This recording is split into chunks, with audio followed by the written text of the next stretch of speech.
All right, we're going to sketch the graph of y equals tangent 2x. Before we do that, let's go ahead and look at the graph of y equals tan x, which is one that we're maybe going to try to just know from memory. So this graph here has vertical asymptotes, and for one cycle around the origin, we have x equals pi over 2 and x equals negative pi over 2, and then it's periodic, it repeats itself.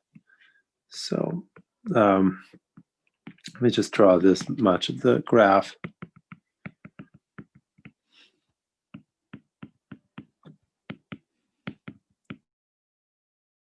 The tangent graph, which is one that we'll try to just learn, just know that one.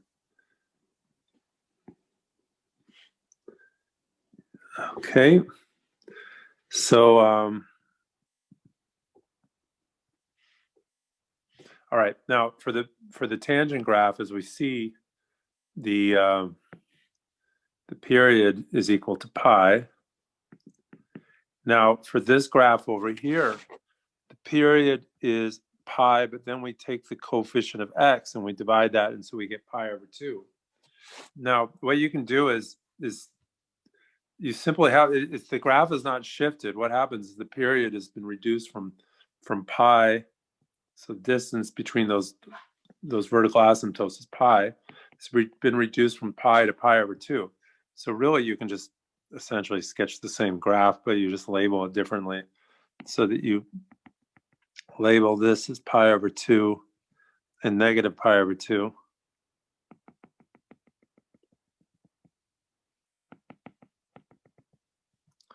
And so forth. So now in this case, you could talk about the half period, but maybe you don't want to do that as much, but you take the period divided by 2.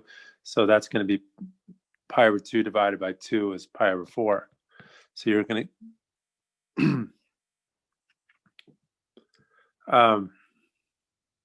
yeah. So actually, I think I wrote this down wrong.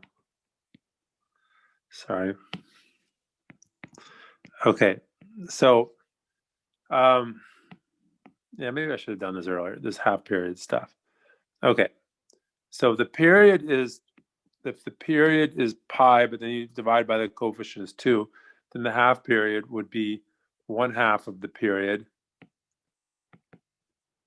So that's 1/2 of pi over 2. And that's pi over 4. So the half period would be from, you start at 0 and then you go to pi over 4. Then you add another pi over 4 and you get 2/4, which is pi over 2. Then another pi over 4 and you get 3/4 pi. Going the other way, you get the same numbers with a negative in front. Right?